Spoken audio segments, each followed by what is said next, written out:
Happy Tuesday. Welcome back to the Wolff Den presented by Win Again Academy. I'm Matt Wolff, founder and CEO of Ticket Time Machine. Today we have Randy Grimes on the Wolff Den, a former NFL player. I will let you introduce yourself, but give us a quick intro and then we'll get into everything. Yeah, hey, my name is Randy Grimes. I played at Baylor and I played 10 years for the Tampa Bay Buccaneers. And I've got to throw in the book. I recently released a book called Off Center. You can go to offcenter.com, offcenterthebook.com to get it. And I'm grateful to be here. Thanks. Yeah, we're going to dive into all of that, including the book. The first thing I want to say is Baylor University, you and your wife were just recently in Waco. You were honored. Tell everyone about it. Yeah. I was honored with a Distinguished Alumni Award. And I guess I go into their Distinguished Alumni Hall of Fame, which is pretty cool because I was already in the Baylor Athletic Hall of Fame. So, it's nice to be honored, nice to be remembered, and it's nice to be recognized for the work that you do after you leave the university, and even though mine's a crazy story of how I got in there, but, at least they're grateful for the work that I do now and the amount of people that I'm able to help. Yeah, the funny thing, I guess not funny, like you played for Baylor, you played for Tampa, historically not great teams, right? And now Baylor's killing it in football and basketball. They just won their first national championship, and the Bucks, after years of kind of when my guy Spurrier was there, and now Brady took him to the promised land, but definitely higher on the higher level of it. Yeah, last year was a dream year because not only did the basketball team win the national championship, but the football team had a great year. Well, no, not so much last year because of COVID, but this year especially. But, the Lightning, they won it all, and the Rays were playing good. Even the Rowdies, were playing good. So last year was really a dream year. But, back when I was at Baylor, we won the Peach Bowl in '79, and we won the Southwest Conference in '80, played Alabama and got smoked by Alabama in the Cotton Bowl.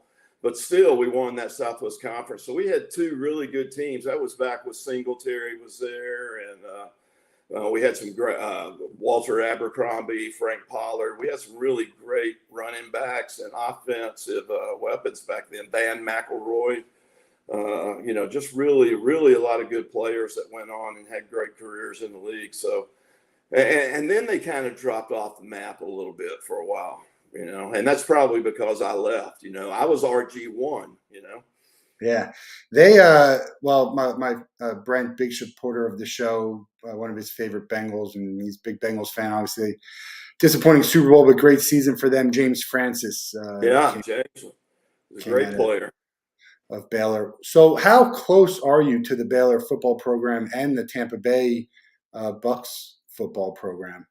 Well, I don't get back to Baylor as much as I'd like to. I might maybe make a couple of games a year, especially homecoming, and then they usually honor somebody or have some kind of an event at another game. So, getting back to Waco from St. Petersburg is tough sometimes, but I always go to their Hall of Fame banquet that they have every year. So, I'm looking at 4 or 5 times a year. I get back to an event. And, I haven't had the chance to meet Coach Randy yet, but I look forward to it. I'm sold on that guy. I like him a lot. But by all accounts, and I think he is, there's so many nice things people are saying about Aranda. He's obviously such a good coach. When they asked my team, the Gators, who would you want to replace Dan Mullen, Aranda would be at the top of the list. I'm not sure why he would leave what he's doing now for Gainesville, even though, we're I think overall it's a better program, but you're building something special there to be, the Scott Drew, right? Scott Drew took 17 years and he won a championship, and Aranda's building something there. They're close. That one play, right? Right. There, and they're in the playoff, and so who knows? No, he's, I wasn't quite sure what we were getting when he walked on campus, with the he's just got such a mild and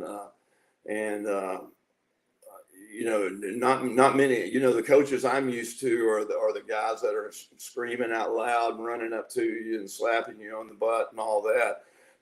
That's just not his mentality. But whatever he brings to that team, they've really bought into it. And he's a player's coach. Everybody loves him. He's got some great coordinators around him and some great assistants that are doing position coaching. So he's got a nice formula, whatever it is, and whatever. And, the first year he was here, they had so many COVID restrictions and they had to miss some games, and they had entire units that had to sit out games. So that wasn't a very good first year. But, man, he proved himself last year. And everybody in Waco has really bought into him.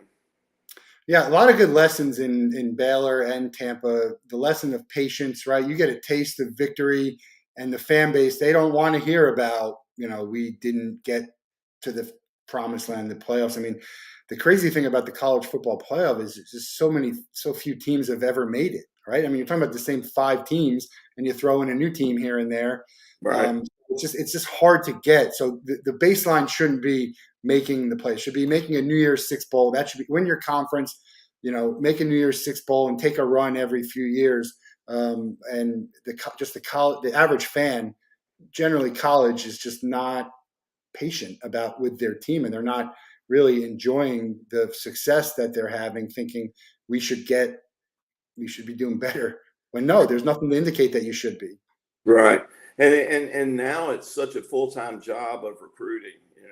You've got to get the athletes. You've got to bring in a great recruiting class every year. And now you throw in the fact that they're paying these kids, or it's legal to pay these kids. It's a whole new ball game now, and it's just a matter of who's got the strongest alumni. Who's got access to the better athletes, and what kind of deal can they offer them. I mean, this is just like free agency in the pros. So it's a whole new ball game. It's not about going in and selling your program to the mama or the daddy anymore and then having them talk the kids into it. It's about who's got the better deal for the whole family. And I kind of hate that it got to that. I've always been about paying these kids, but I always thought maybe in the form of an annuity that they could access after they graduated, not so much, every year, putting money in their pocket, because just like the pros, they're not going to be teaching these kids how to spend it, how to invest it, how to keep from getting in trouble with it, which is my biggest concern. Now you have more people. You had the agents before. Now you got. I agree. I think find a way to pay them. The combination of NIL and the transfer portal is, man, it is the wild, wild west. It's crazy what's going on there. And that transfer portal, that's really going to screw things up, because, just like the NFL, there's never going to be any consistency on the team. Guys are going to keep moving around, and that was the problem with the Bucs as far as coaching. All those years that I was there, I had a new coach every 2 years practically. So there was never any consistency. And then when we went on strike in '87 and missed those 7 games, that was for free agency, and the guys are reaping the benefits of it, but the teams aren't. And you don't see those dynasties anymore, like back when I played with San Francisco and with Dallas and with Buffalo and Chicago. You don't see those dynasties anymore. It's pretty much anybody's game. Who's going to win a Super Bowl first, Buffalo or Dallas? Boo, it's got to be Buffalo. Is anything worse? How is Dallas America's team? I never thought I'd say that either, but hey, how is Dallas America's team? Yeah, it's crazy to me. Well, I always like to go backwards. I don't, we're going to start at what you're doing today, and we'll get back to how it all started. Off center, you wrote a book.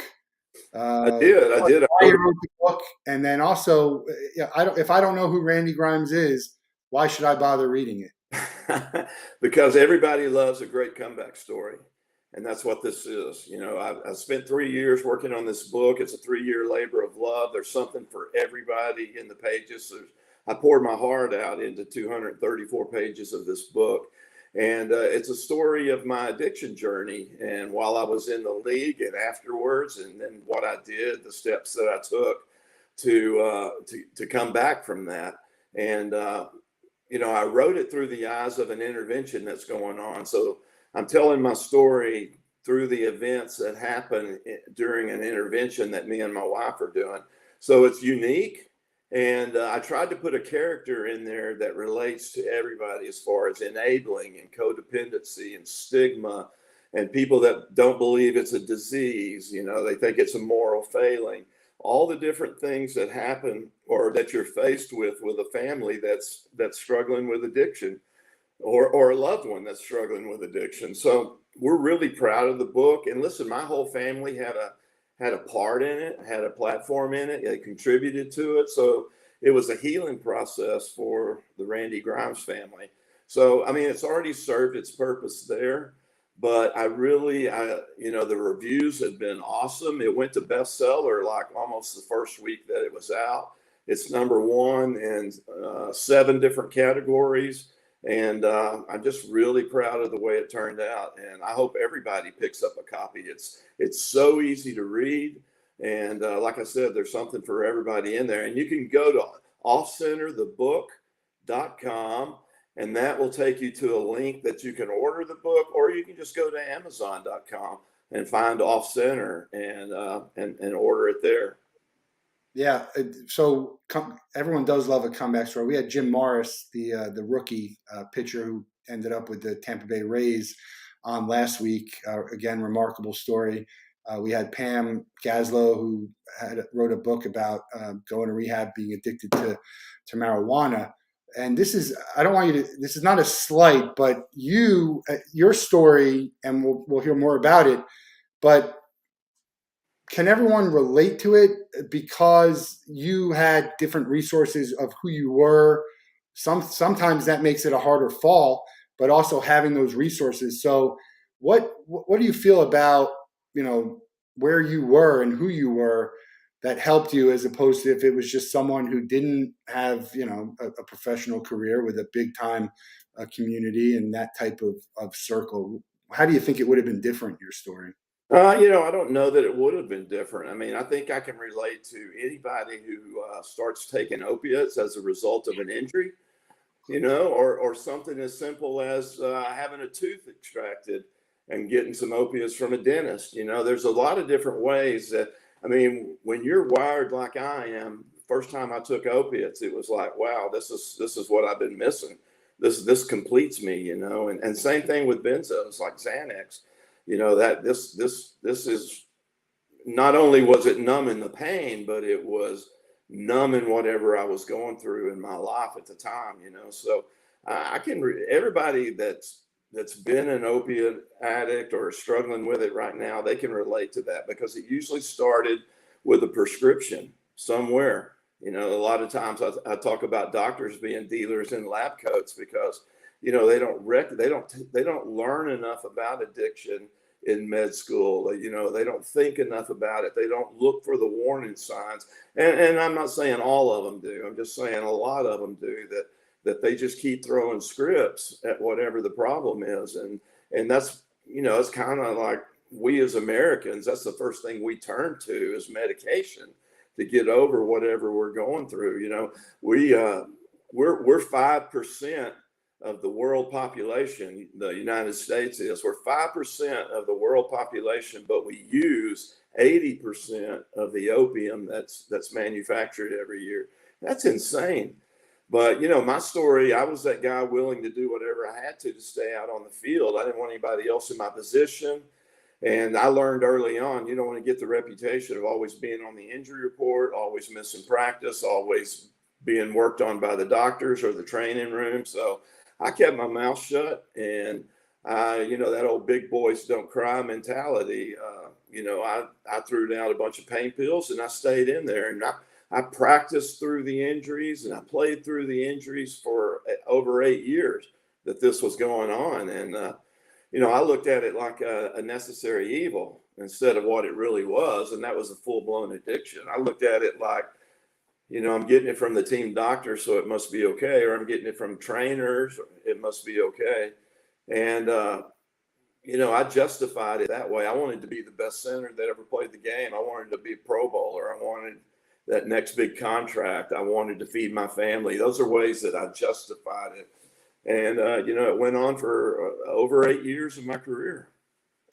Yeah, that was going to be my next question, because your addiction wasn't recent. It was over a long time. So it's not like you were taking, and then, okay, towards the end or afterwards, you abused it. You were addicted to it, for many years as you're enduring the, injuries and whatever at high level that you were playing. Right. And, when I got out of the league, the injuries just kept getting worse. The chronic pain just kept getting worse. My tolerance to the medication just kept getting higher. So I needed more and more pills all the time to have the same effect. And yeah, for the next 20 plus years, it was a full-time job, just doctor shopping all over Houston, Texas, because back then you could do that. I probably had 10 or 12 or 15 doctors at any given time. And then also that many different pharmacies. And, now it's impossible to do because all the pharmacies are linked. The doctors are linked. There's more accountability in writing scripts for narcotics, but to some extent, it still goes on, Matt. And, I say a lot of things have changed, but then again, there's a lot of things that hadn't changed. The disease of addiction's just gotten worse. There's more people out there that succumbing to it, and there's more pills out there than there ever have been because they're making them, they're counterfeit, and they're probably laced with fentanyl, and that's why people are dying everywhere. Over 100,000 people died last year just from opiate overdoses, and that has everything to do with fentanyl. Yeah. Brent talked about not using, oxys. I'm in the same boat. I've had a lot of different stuff on my teeth and I would take like one pill the first time when it was excruciating, because I would just take the pill, knock me out, and then that was it. When I don't need it, and I don't even think I would get addicted to it necessarily, but it's not necessary. So there's got to be a better way to help people through. Like it's almost like a Z-Pack, right? Here's 2 Right. pills of oxy, and then after that, you don't need 16 pills, Right. right? Or 30, right. Yeah.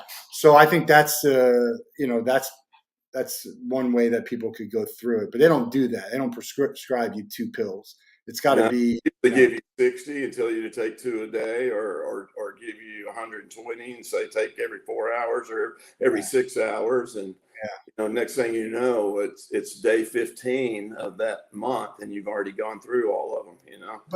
But you make an interesting point that I want to touch on for a minute. There is a difference between being addicted to opiates with the fentanyl that you're talking about, and also being addicted to pills or drugs that are just mainstream, or alcohol. I don't know what the answer is overall, but there's probably a different answer between the drugs, some of the drugs that you're talking about, and some of the over-the-counter stuff that the pharma is putting out there that's meant to be helpful, but. Yeah, but yes and no, Matt, because when somebody gets addicted to painkillers or opiates, it's just a matter of time before either they run out of money or the pills become too expensive or too hard to find. And next thing you know, they're out there looking for heroin, because that's the cheapest, most readily available option. And then next thing you know, you're snorting it. And next thing you know, you're shooting it. And then by then you're a full-blown heroin addict. And it all started with a script from your dentist or from your doctor.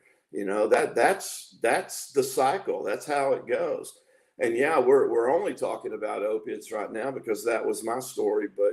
But yeah, alcohol, crack, the meth, all those things. We don't talk about the 180 something thousand people that were affected by alcohol-related deaths last year, or the prescription deaths, or the meth and cocaine deaths. We're only talking about opiates when we say that 100,000 people mark.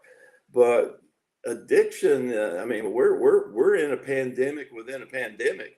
and always have been. This was going on way before COVID ever started, and then COVID just made it worse. Yeah. Brent asked, do you believe someone needs to hit rock bottom to pull out of addiction? I don't think you need to hit rock bottom to pull out of it, but I think people are embarrassed, they're afraid.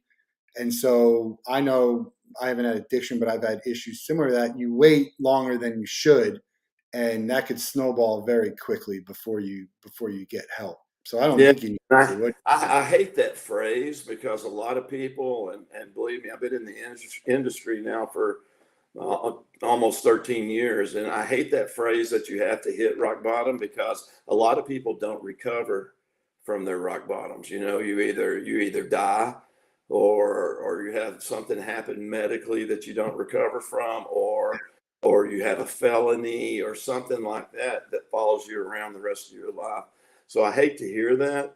I mean, yeah, the one thing that all addicts and alcoholics respond to is consequences. So I do believe in that. I do believe in teaching families good, healthy boundaries and then sticking with them.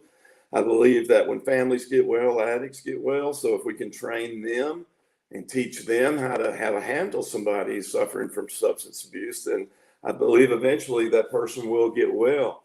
But yeah, I just hate to hear that term. You have to hit rock bottom. Yeah. And I think, what is rock bottom? yeah, Yeah, well, rock bottom for me is different than rock bottom for you, for right. sure. Everyone has a different rock bottom. The other thing is, you mentioned family, and you have a great family, and we're going to talk about that. Not everyone has that family, that circle of support. The NFL and colleges are doing a better job of supporting the people in the past, but you can speak to it better than I am. They're still not at the level that they probably should be with their former players and coaches. No, and I like to think the advocacy that Pro Athletes in Recovery has done over the last 12 years has something to do with that. I know there's more accountability now in how the NFL prescribes narcotics to its players. I know that they have a mental health professional in every clubhouse. Not that any guys want to be seen hanging out with that professional, but at least he's there. They make services available away from the field house, so guys don't have to actually do anything while they're at work. They can go and see somebody in a private setting. So there is more mental health available. But the great thing over the last 5 years or so is that there are more celebrities, whether they're athletes or Hollywood or different people that are popular, are starting to come out and talking about mental health issues. And it's gotten to be where it's okay to not be okay, and I love that message. Yeah, we I was on a call with Eric Cussin, the founder of Same Here, which I'd be happy to talk to you more about in yesterday, and we use hashtag 5 and 5, meaning everyone has some sort of mental health struggle. The press, or they always say 1 in 5, which is 1 in 5 people have a mental illness. We want to talk about the 5 and 5 and get the conversation moving forward and talk about how it's okay and talk freely, and so that they don't become that 1 in 5. And you said something about they don't want to be seen. I think that we need to get to the point where it's okay. And I think a lot of media does a poor job of the headlines with this. Eric talks about it a lot better than I can. But every time it's great, that the Naomi Osaka's and even the Antonio Brown story, that they're talking about mental health. I think we need to reframe the conversation from the way that they're doing it. But just having the conversation is always going to be helpful, especially with the high profile people. And so we need to have a grander conversation, as opposed to waiting every time a celebrity has a reason to talk about it, and distinguish between mental health and mental toughness. And there's a lot of different conversations about that. But I agree with you. It's great. And anytime we have a conversation about it at that level, and especially with the reach of that and the type of platform that these people have, I think it's always going to be positive. Absolutely. And a lot of good things came out of the Simone Biles, all that, the conversations that were going on around there. here recently, you had the Simmons kid that just signed with the Nets, that was traded from Philadelphia. You've got those issues, and the conversation's still going. But, I get concerned, though, about the substance abuse that goes along with some of the mental illness, because, it wasn't that long ago where we lost Vincent Jackson. And I'm just talking about the Tampa community. Vincent Jackson and Keith McCants, both one from alcohol and one from heroin. So, over the years, I've been able to work with the NFL. Back when I came into treatment in September of 2009, there was nothing out there for former NFL players, as far as rehab services. And so after I went through treatment, and I knew that there was a lot of guys out there that I'd played with and against who were just like me, and that was self-medicating the injuries they got while they played in the league.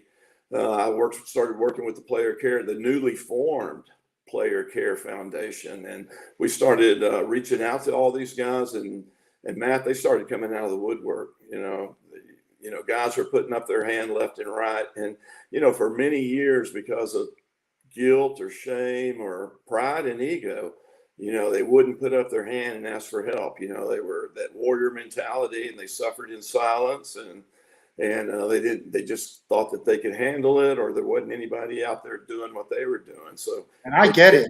I've been there, so I understand that. We had somebody asked the question, some of it's shame, some of it's embarrassment, some of it's you're afraid what's going to happen when you do get help. Is there a much bigger issue? What is getting help involved, and then time and money, and how does this going to affect your world and your relationship? So I get that. I get it, but we have to have more open arms and more compassion for the people that do go out on a limb to do it. Well, and that's that stigma. That's that stigma that we talk about all the time. We've got to continue to tear that down. And that stigma is not only keeps addicts and people suffering from mental health issues from raising their hand, but also the families. It keeps them from reaching out for help. A lot of people don't know who to call or what to say once they do, or where to go.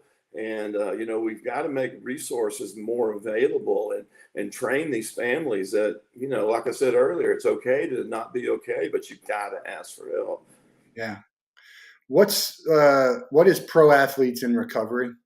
Pro Athletes in Recovery it's a nonprofit that I have. It's a 501c3. And,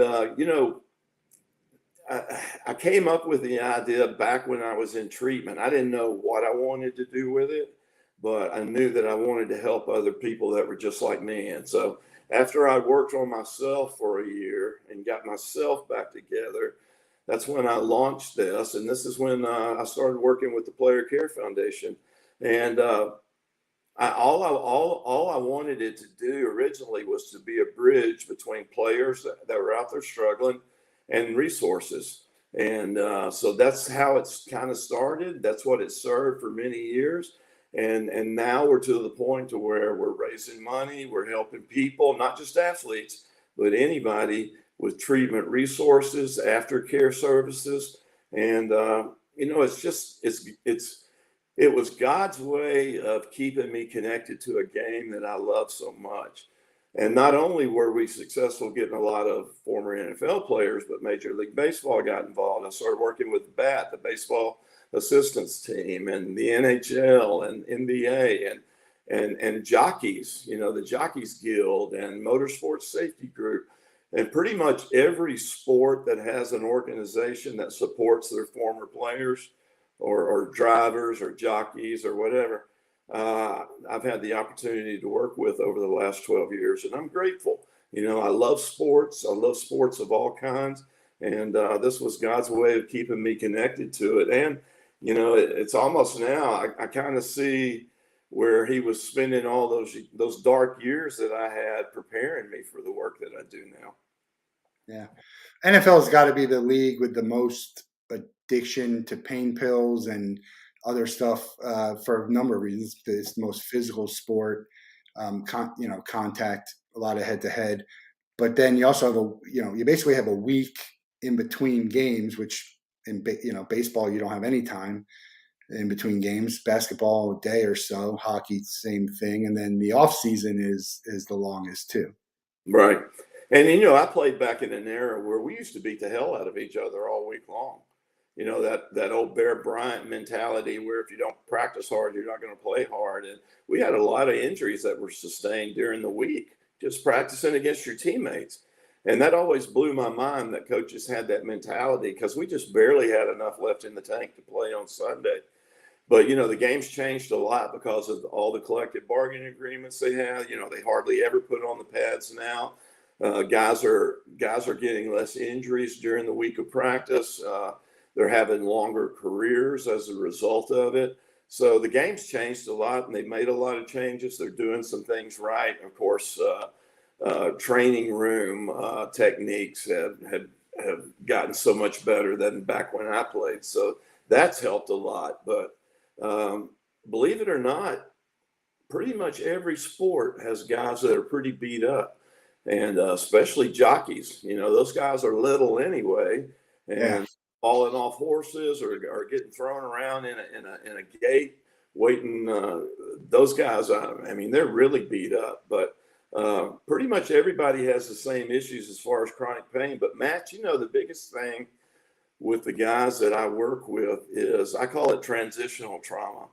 And when they don't have that uniform to put on anymore, when they don't have that playbook to look at, they don't have that horse to get up on or that tennis racket to pick up or that golf club to swing, that's when guys really start struggling, and they might have already been treating chronic pain issues, but now it's about numbing up that feeling of lack of self-worth and what is your identity and all that. Because, hey, I struggled with all that when I left the game. I didn't know who I was for many years, and that fed the addiction too. That was just throwing gas on an already raging dumpster fire. So there's a lot going on here. When I talk about working with these athletes, it's not just treating their chronic pain and helping them off whatever they're self-medicating with, but it's also digging out why they do what they do. And it's always starts with some kind of transitional trauma.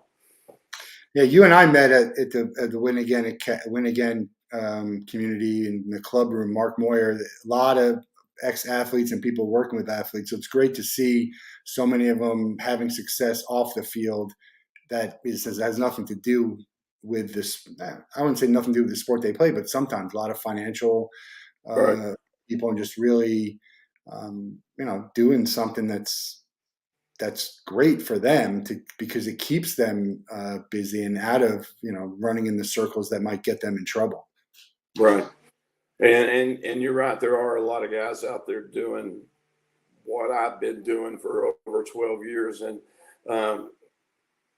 like I said, back when I came in, there was nobody out there doing it. There was nothing. Now there's all kinds of resources available. The NFL has resources. The Players Association has resources that are different.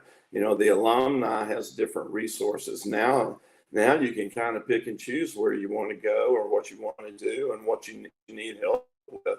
So I'm proud of the fact that guys have options now, and as opposed to back when I came in. You missed Spurrier, right? He came coach right after you left, or right before you started. I mean, No. Spurrier was a quarterback back with the first team in '76. McKay drafted me, and then I had him for 2 years, and then I had Lehman Bennett for a couple of years, and then Coach Perkins came in for 4, and then Richard Williamson was for 1 year, and then Sam Weish was my last year. Yeah, Sam Weish, great Bengals, Right. the great Bengals coach.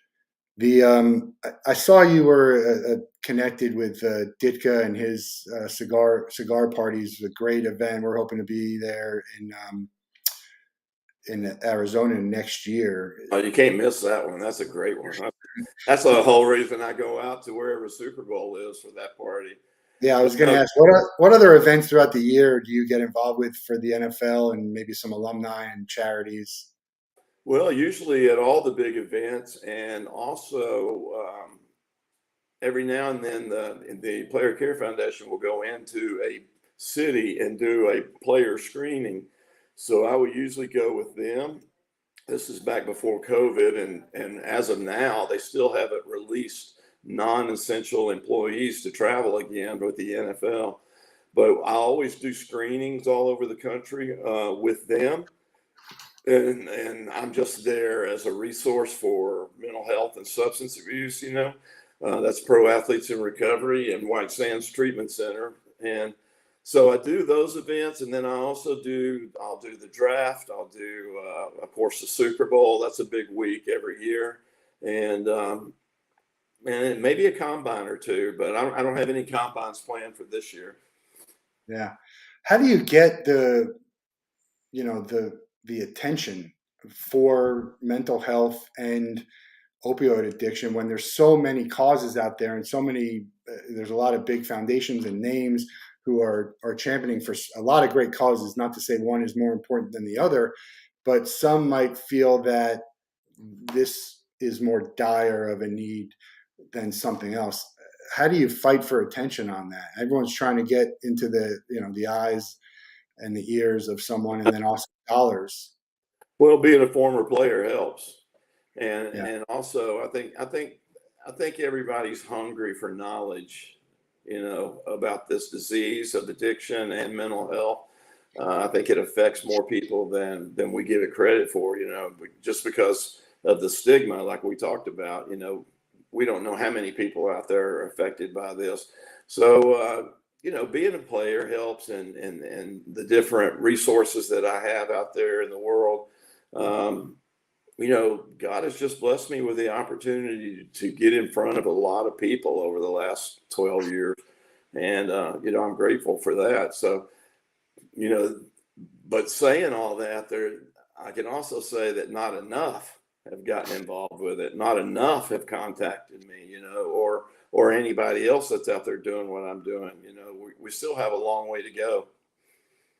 Is there a type of event or a group that you get in front of that either is a more enjoyable event or conversation for you, or they're more receptive to what you're saying? I think every group is good. I love the corporate stuff. I love getting in front of big groups of people.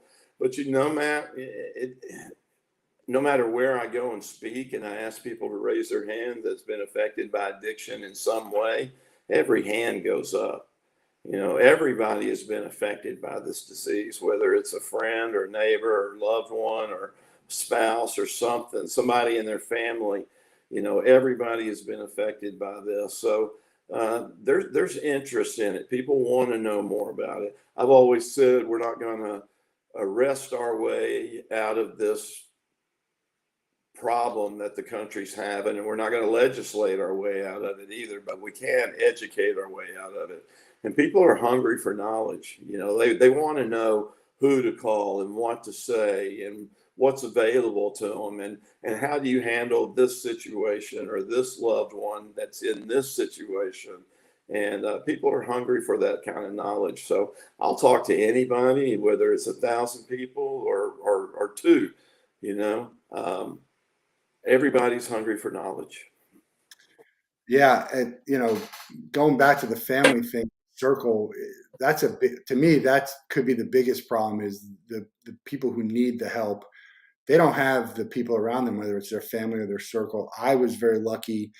My friends, my family, all basically do what they have to make sure I get the help that I needed, and that those come with uncomfortable conversations. And think to yourself, how many people am I friends with or in my circle who I could say anything to, right? Like there's people I'm friends with, like I wouldn't say certain things to, but there's people in my circle, there's nothing I wouldn't say to them. Right. For their own good. And then Well, other people think there's other people who they have in their life who should be saying this stuff to them. right. And a lot of people don't know, like I said earlier, who to call, what to say. And, a lot of families are guilty of just burying their head in the sand and thinking that if they don't acknowledge the problem, it'll just go away. Or, I meet a lot of parents that have that "not my child" syndrome, when actually, yeah, it is your child. Your child is going through this. And you know, I try to convince people that this happens to good people. You know, it doesn't, addiction or substance abuse and mental health issues does not discriminate in any way. And Park Avenue to Park Bench, you know. Yeah, it's that's one thing that, I mean, that's for everything almost. It doesn't, you know, all these diseases and cancer and even COVID to an extent. Didn't care who you were. Um, it's just you always say it's not going to happen to me, and then it happens to you, and you don't. It's like almost like a non-believer until something happens to you or someone around you, and all of a sudden, you know, you're a believer. And in many cases, it's too late. We see that story time and again. It's too late. Right. Not getting the help that you need. What with regards to your family, what do you think was the hardest part for them? Uh, you know, dealing with you, and how long was it a problem for them? Because internally it was a problem for you. You were doing it a long time, but maybe it wasn't something that was so obvious to everyone. Yeah, probably the last 10 years of it, you know, beginning in, you know, right, you know, late 90s, you know, that's when it probably really started escalating. And with my family, they just didn't understand. You know, this was going on while I played. So after practicing all day in 110-degree heat and beating the hell out of somebody all day long at practice, me coming home and crashing on the couch, that was not a red flag for my family, you know, for my wife. Uh, but when I got out of the game, you know, it was I hid it for a long time. I hid it really well, and there would be little instances where some money was missing, or I would slur my words in a conversation, you know, things like that. Little subtle hints to her, but you know, it didn't go off in her head what was really going on. You know, it wasn't until it really got completely out of hand when I started losing jobs and money was missing out of the bank, and kids started noticing me slurring my words or having a seizure. Like, I didn't have a seizure disorder, I didn't have epilepsy, so it had to have something to do with withdrawal. So, you know, those were the kind of things that they were going through, and then they had to live with. You know, I went to a couple different treatment centers. I went to several different detoxes and never got it. And So so relapses. yeah, and they eventually, you know, they were on to me, but it was even how do they set boundaries and then keep them? You know, how do they give me consequences and then keep them? And you know, it wasn't until that summer of 2009. I had a really good friend that I played with named Tom McHale, who passed away one night. One morning, he just didn't wake up, and he was doing the exact same things I was doing. You know, opiates and benzos, self-medicating the injuries he got while he played, and that happened in 2008, and that really got my attention. And also, my daughter wouldn't let me come around my first grandchild because I wasn't fit to be around him. I'd had a bunch of seizures one week, so I was a real health risk, and that was as a result of withdrawal from benzodiazepines. And also, my wife realized that she was loving me to death, and she couldn't stand by and watch me anymore. So she was going to move out and move in with her parents, and I just lost a house too. I didn't lose it to foreclosure, but we lost it to a short sale, and all because of the addiction. So that was the perfect storm that came together that made me finally put up my hand and ask for help. What was the longest you had before you relapsed? Because you said you did it a few times. Was it Oh, just a week, a less couple weeks, a month? than a week. Yeah, less than a week. Yeah, crazy. And you're what you met Lydia as your wife, right? Lydia. Yeah, I met her on the first day at Baylor Yeah. University freshman year, So and she we knows got, you a long time. yeah, she's been there for the whole time. When did you know? And we go back to the beginning. When did you know that you were a good enough football player to play at Baylor at that level? Well, you know, I never took it serious until I started seeing scouts come around, you know, my junior year of high school. Okay. And I will say that football came easy for me. It was something that, I had an older brother who went off and played at Southern Arkansas. He was a great football player. He was a great tight end. And my dad, he was a parole officer, but he should have been a coach. He missed his calling. That's what he should have done because he was so good at it. And so football wasn't religion in my home. Religion was religion, but it was a close second. And football, everything centered around football, and it just came easy for me. And actually, coaches or scouts were there looking at other players when they discovered me. And, I had the opportunity to go play anywhere in the Southwest Conference that I wanted to. Texas A&M, Texas Tech, Rice, Houston, SMU, Arkansas, all those great schools were all part of the Southwest Conference, about TCU. And but I had a sister at Baylor, and I wanted to play for Grant Taft, so I had that opportunity. And even in college, football still came easy for me. And when did you think I might be able to get drafted and play in Well, the when I started seeing scouts come around looking at the seniors, like my junior year, and I knew that when my junior year was over, I knew that I was going to have to pick this up another 10 levels, if I wanted to if I wanted the opportunity to play a kid's game and get paid for it. And, I did. I had a great senior year. The team didn't do great, but I did great. And not only that, but I started working with the legendary Clyde Hart, our Baylor track coach, who had all the Olympians. And he helped me get my 40 time down. He helped me get my standing broad jump down, my vertical jump, all that stuff that I was going to have to do at the combines. He helped me with those. And, I had some great combines, and that's how I moved up so far in the draft. So, I mean, a long time not even thinking about football as an option. What were you thinking when you were growing up that you might, if you didn't play football, what would you have done? No, I would have coached for sure. Matter of fact, my wife got her degree in education. She was going to teach, I was going to coach, and we were going to live that all-American dream, and just be a teacher and coach. So, I was prepared for that. I was ready for that. That would have been a great life. Yeah.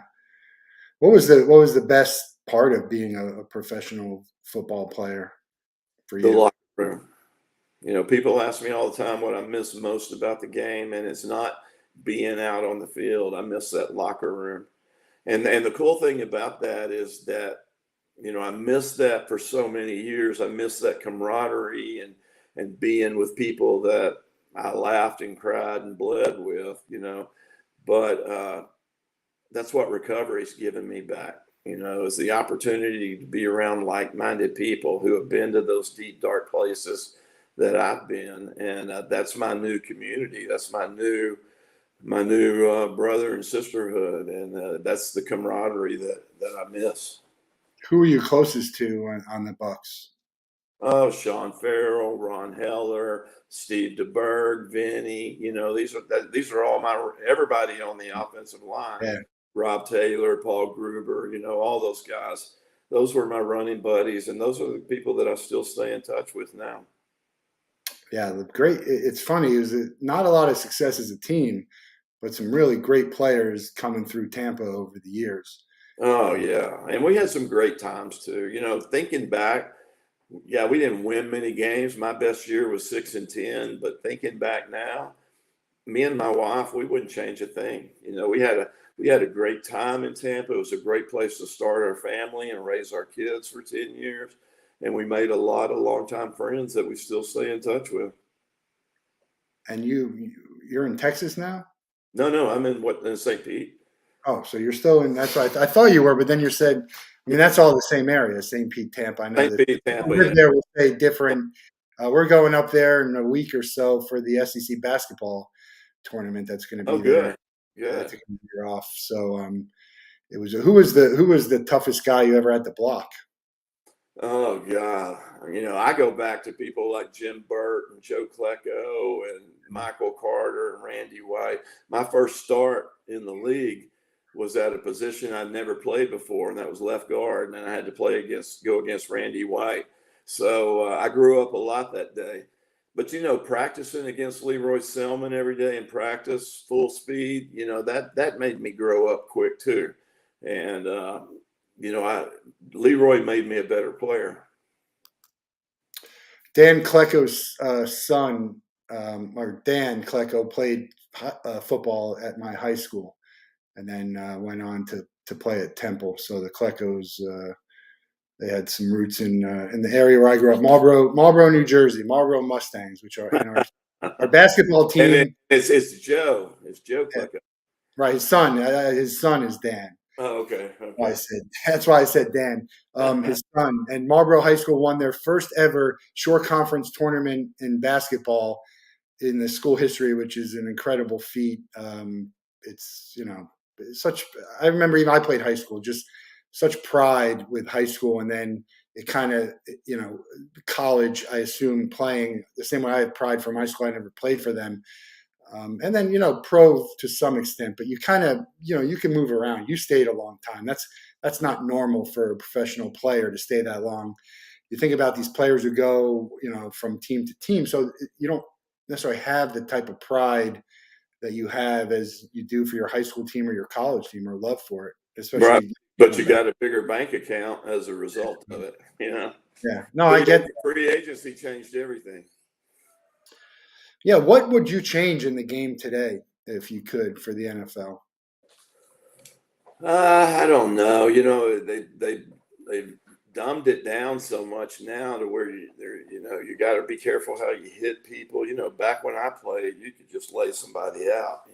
You could head slap linemen, and But you agree, but you think that that's needed. With you talk about the injuries and then what the injuries turn into. I mean, you do think it's needed in a way.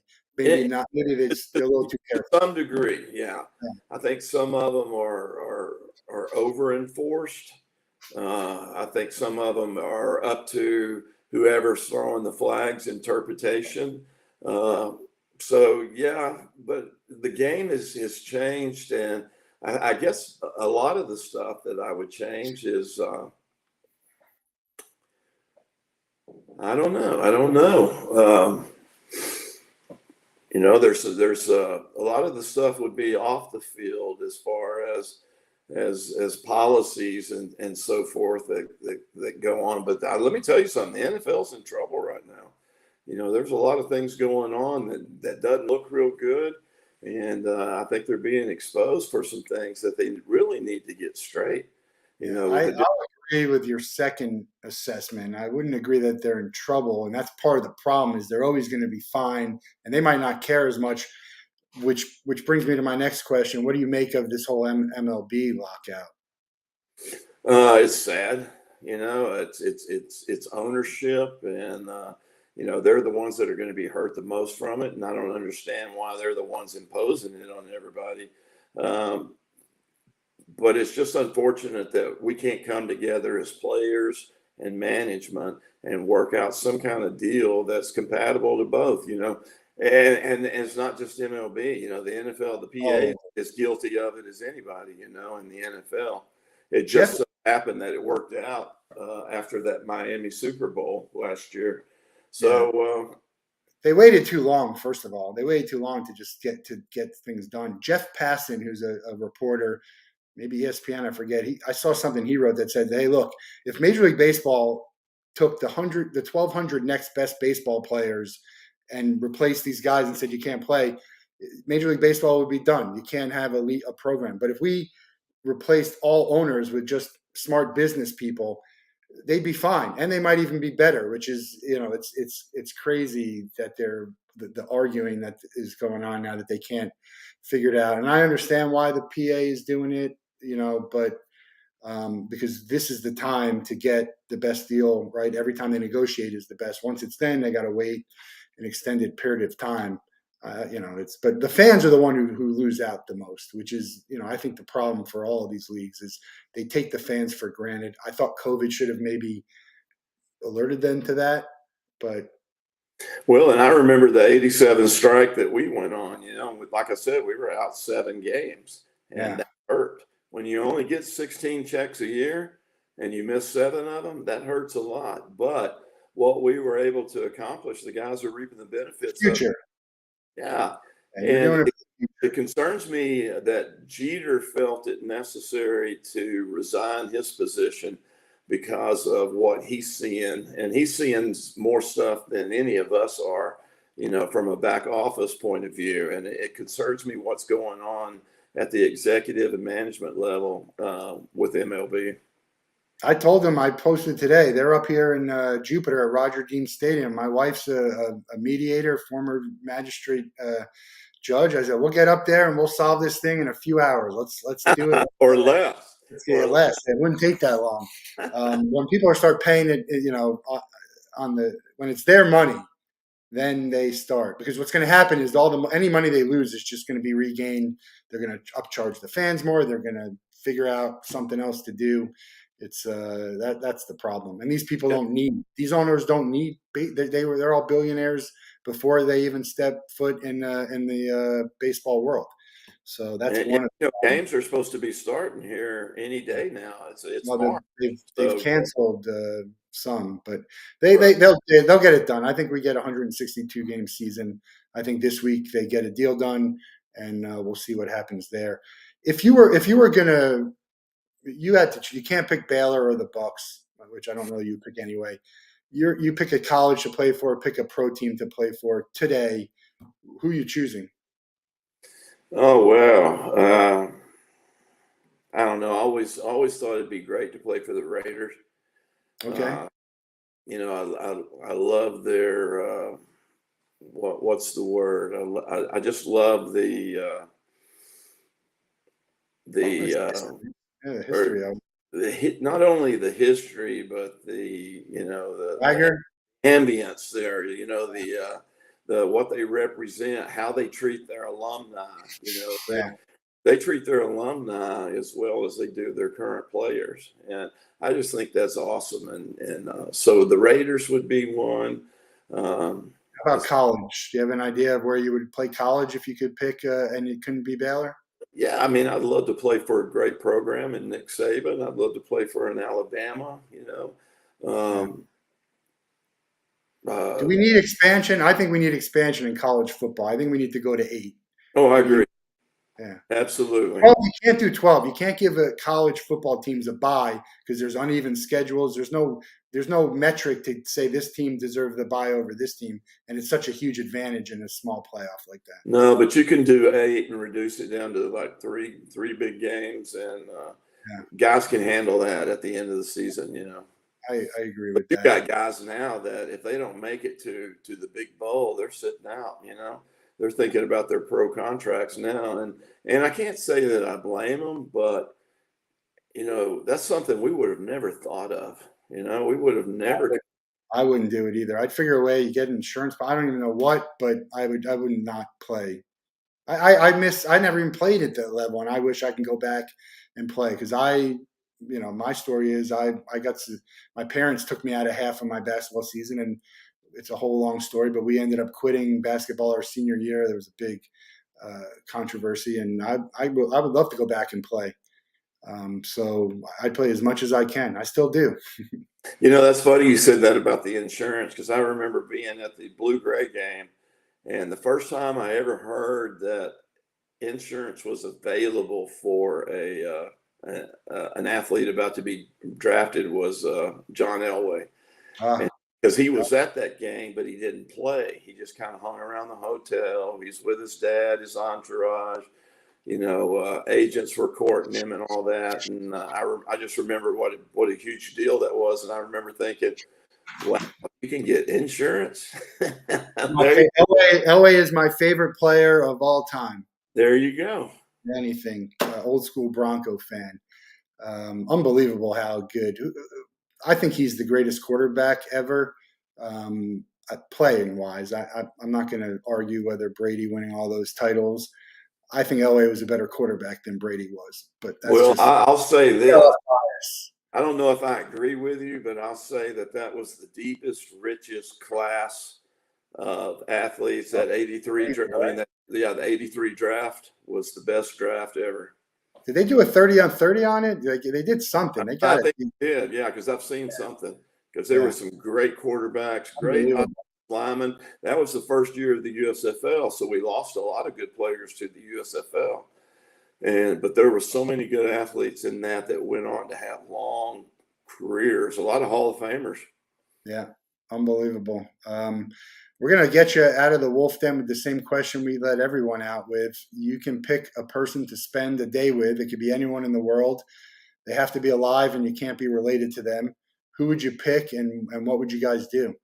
Oh well, they have to be alive, Got to and be alive, because we try and make it happen. It's unlikely, but if we can make it happen, we're going to do it. yeah, I'm okay. Make it. I want to spend the day with Trump. With Trump, okay. Yeah. Okay. We've had him before. We had someone. Truth be told, we had someone who wanted to spend a day with Putin to kind of figure him out. No, I don't, because I want to be Yeah. alive the next day. Yeah. Trump would be it. Would you play golf with him? Yeah, I think I'd like to pick his brain a little bit. Is it because you're a fan of him, or because you'd like to understand more about who he is? Yeah, all of that. Okay. Well, he's been named before. If we can ever make it happen, We'll start working on that. Okay, I'll Yeah.